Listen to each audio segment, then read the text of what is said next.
Today we're going to demonstrate how to install an N2 Designs remote start on a 2020 and up Toyota 4Runner with the push to start ignition. Now, the first part of this is the trim removal. This is going to apply regardless of the ignition type that you have. And the other thing we want to do is get our tools in order to make this job easier. First thing we have is a drill gun with a 10mm socket. You can actually use just a hand wrench with the socket and just make sure you get a little bit of an extension. We have an extended Phillips bit. This one's about 6 inches. You'll see why later. A wire cutter and wire strippers, okay, and a trim removal tool, okay. Now, the first thing we want to do is remove the door sill, okay. The way you do that is you pop it off by just pulling it up on the sides here. And then you're gonna realize that you can only pop it off so much and it's gonna be stuck. That's where you're gonna use the door trim removal tool and shim your way and pop this part right here till it comes completely free. Now do note that we did remove all the trim and screws, so we're just doing a mock run here so you can see how it's done. Second part you wanna do is you're gonna see a little plastic screw here. You just hand turn it to remove it. Once you do,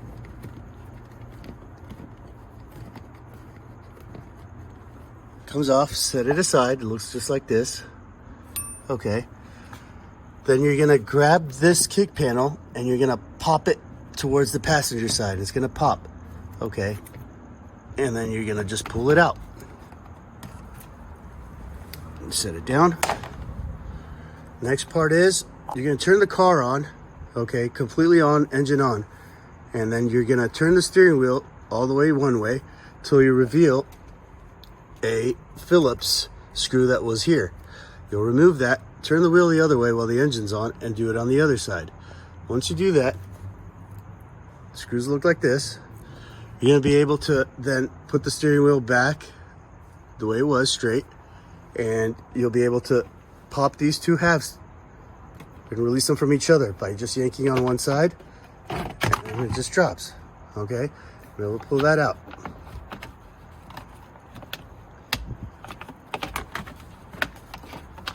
On this vehicle, you actually can leave it in because I think the boot is tied to the top, so it's not going to affect us. The part we need is actually, the connection we need is on the bottom. Okay. Now, once you do that, you're gonna see a little window here. You're gonna use the shim tool from the top and pop it down. It swivels downwards to reveal another 10mm socket that we have removed. Set that down. Now, once you've done that, you can actually, we're just gonna need to remove this lower trim piece, or at least drop it and let it hang. Okay, the way to do that is you start in one corner, you start to pull, you pull, you pull, until it releases, okay?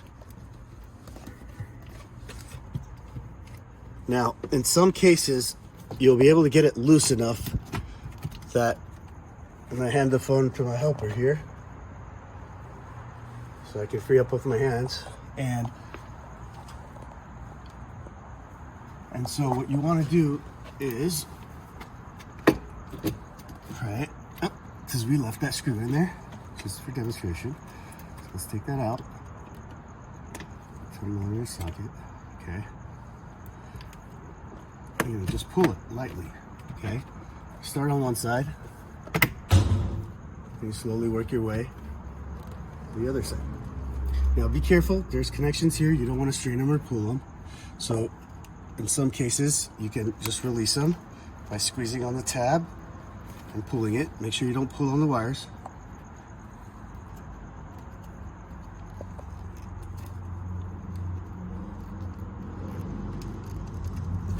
Some of these are really tough, huh? So we'll leave that for now. We'll do that in a second. However, what we need to access is going to be that connector right there is one of them. Okay. The second thing we need to access is the ignition, okay, connector. And that's going to be this guy right here. Okay, now if you have an SOS button on your upper console here in your ceiling console or your rear view, you may not need to do the step where you'll have to snip one wire. And to do that wire, to get access to it, and the guide shows you where it is, what it looks like, you would have to take this computer out completely. The way to do that is there's a screw right there. That's one. I'm sorry, that's not it. There's going to be one up here, I believe, that you remove. Okay, and then that should release the whole thing and give you access to what you need to do the wire snip behind it. Okay, we'll address that in a second, because if you do need to do that step, you will have to take this piece off to drop the lower trim a lot more. Okay, now we'll go ahead and show you that. You just take this button right here and you wiggle it. You wiggle it as you pull it, and it just comes right out. Okay, set it down. Now you have this piece. This trim right here is one solid piece, and all you got to do is use your tool again and pull it off, or your hand with a lot of force.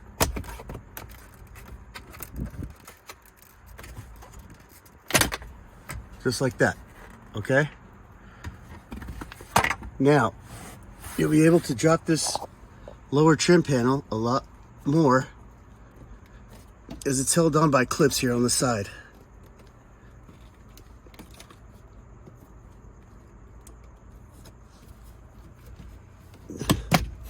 There we go. There it is. Okay, now it's probably wise, I'm going to give the camera to my helper again so we can actually take these two out, these two connectors, and he's just going to hold it there while we do that.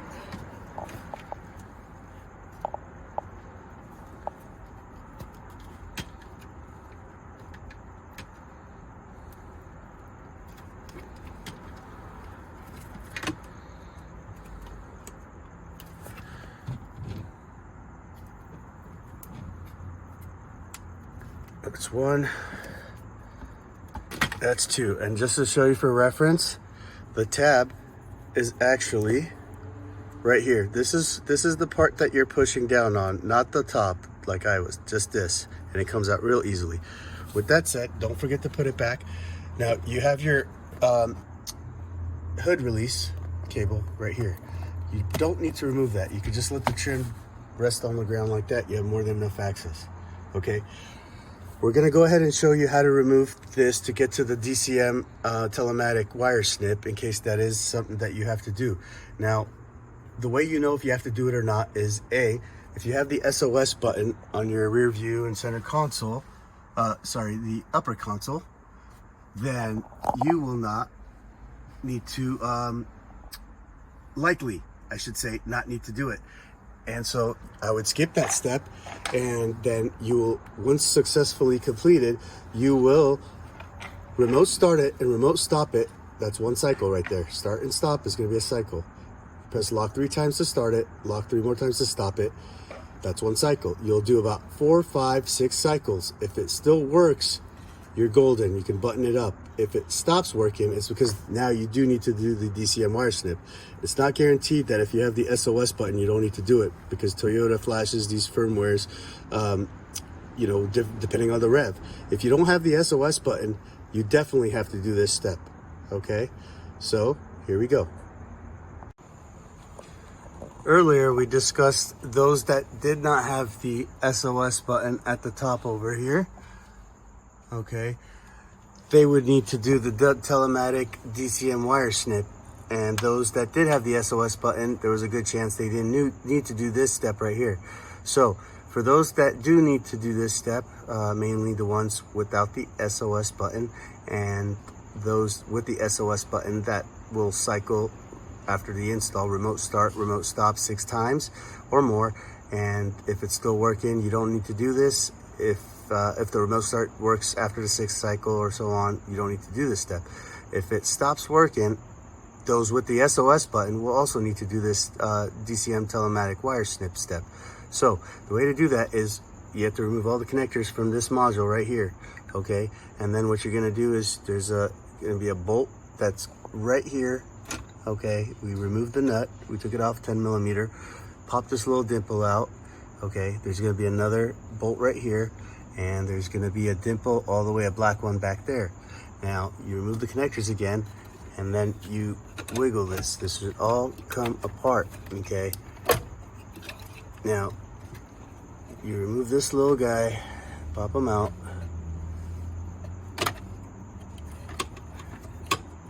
And it's gonna be a tight weight. So the best way to do it is to let it drop, because the connectors we need are actually going into the back of this module. On the bottom side is your fuse box. So we're just gonna tilt it forward, okay? So we can actually reveal the connectors that we need, the access. So let's try to do this.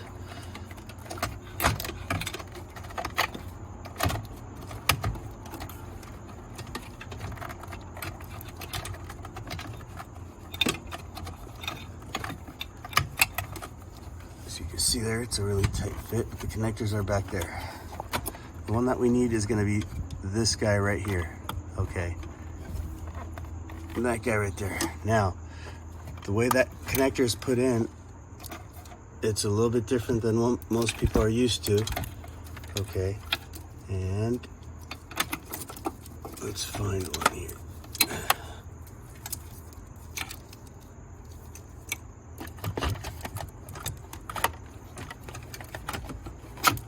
There we go. A little bit of a tight fit here. Okay, so that's a little bit. Now, this is the guy that we need access to for the wire snip. The connector back there, it's got a gray horseshoe around it that looks very similar to this connector that has a black one on it, okay? There's a small little tab right there that gets removed. Let me get a small screwdriver to show you guys. You get a small flathead, looks like this, okay? And you're going to have to, and you're not going to do it on this guy. I mean, you can do it on this guy to release it, but we're not working with this connector. I'm just going to show you how to release the tab so that you do it on the gray one back there.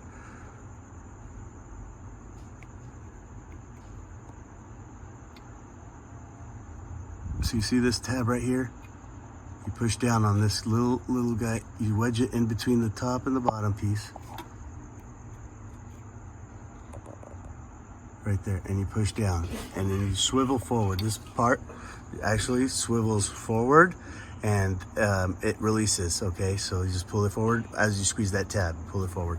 The same thing. So that's what's gonna happen back there. That'll give you access to that guy, okay?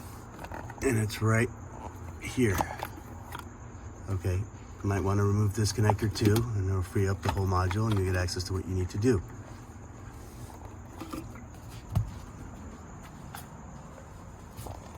All right.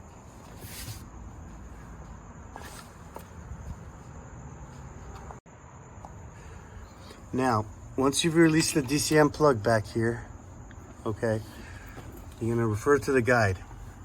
So it looks just like that.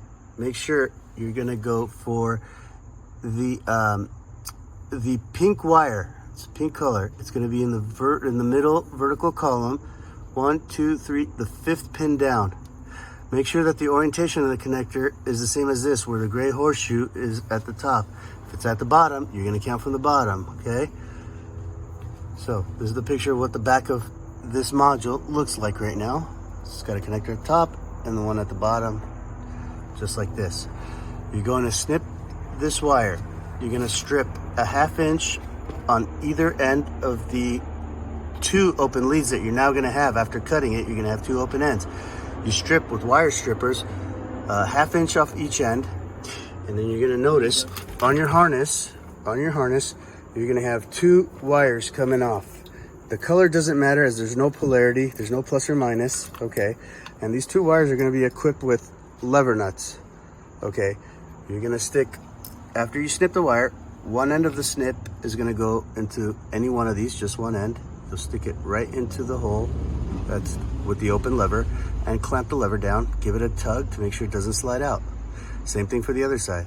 Again, the color of the wires you get doesn't matter, okay? There's no polarity, just one to one and one to the other, and you're done, okay? And that takes care of that step. Okay, so the next step is, after you've done all that, you're gonna have 2 points of T-harnessing, your ignition and the BCM. Your BCM is gonna have a B sticker over it. You're gonna peel it off, okay? You're gonna have a male and a female. What you're gonna do is you're gonna come over here and it's gonna be the connector on the top, okay? And they are different, you can tell. You see 3 wires here, 2 big holes there. You're gonna go for this guy. This is always empty up there. You take it out. Take it out, you'll go right into the female, our female harness. Click it. Okay, clicks are good, but if you don't get it, it's okay. Just don't overshove something in. You got to go straight in so you don't bend any needles. Okay, if you go in at an angle or a wiggle, you have a chance of bending a needle, and you'll find out that something ain't working. Just call us and we'll fix that too. So then you take our mail and you go back into your car's computer. Click. That's great. That's done. Now, the next step is, don't worry about that door chime. That's normal. If you do get that, is your ignition. However, don't just plug up to it first. You need to run the cables in their final resting place, which is going to be behind pretty much all the factory ones. Just tuck them in there. Okay.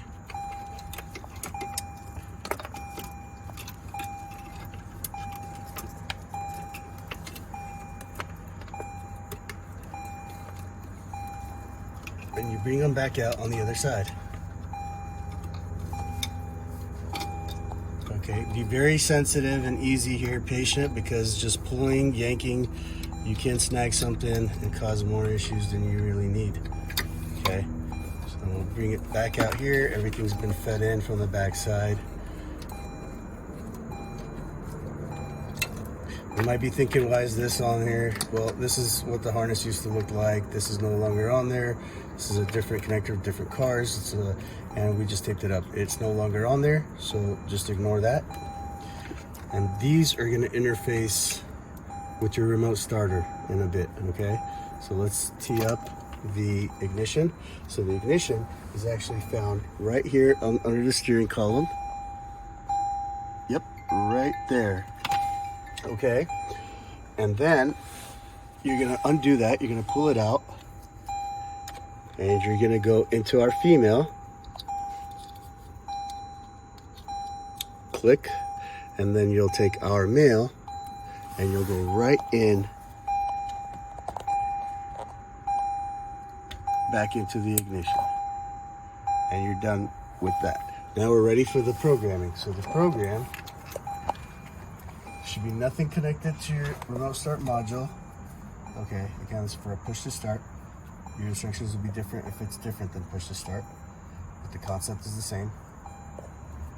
Now, you're gonna hold down the programming button on your remote starter in one hand. You're gonna find the 4-pin black data link connector without the tab. There's one with the tab and one without. You don't want the one with the tab, you want the one without. So hold down the programming button on the remote starter. It's right here with your thumb. As you plug this in, you're gonna let go when you see solid blue by itself in the light cycle. Not the first one on power up, but the second time you see solid blue in the light cycle, you let go of the programming button right away. If you don't get it, you just okay. You let go, you undo the connector, give this little housing a push down just in case it slid out with your thumb, and start over. So here we go. Holding down, plugging in. That was the first blue. Blue, let go. Okay, now you're gonna plug in the remaining connectors. You're going to have you're gonna have a big white, a little white, and a red. Just plug them in to the controller in no particular order. this little 2-pin white is never gonna get used. That's 1, that's 2, and that's 3. Okay, now you're gonna push your ignition button twice. 1, 2. Now you're gonna wait till the light starts flashing. It's flashing, now it's been taught. You push the ignition button one last time, 3rd time. Now you're done. You're gonna test it out. So what you do to make sure it's working is you grab your fob. Always make sure in the beginning of this process, your fob is on the driver's seat or the console. It needs to be close to the ignition, okay? You're gonna hit unlock once and see if it flashes blue. That means successful. So we can give that a shot now. So let's go ahead and give this a test. So to do that, we will need to close the doors and the hood. Okay. So we're gonna close the hood here. Hood was cracked. Sometimes the hood cracks open inadvertently when you're doing this. Okay. So now we're gonna test it. So 3 consistent presses of the lock button. Not too fast, not too slow. 2 fast ones, 1 slow one will not work. 3 consistent like this. Click, click, click. Now you wait. About 5-6 seconds.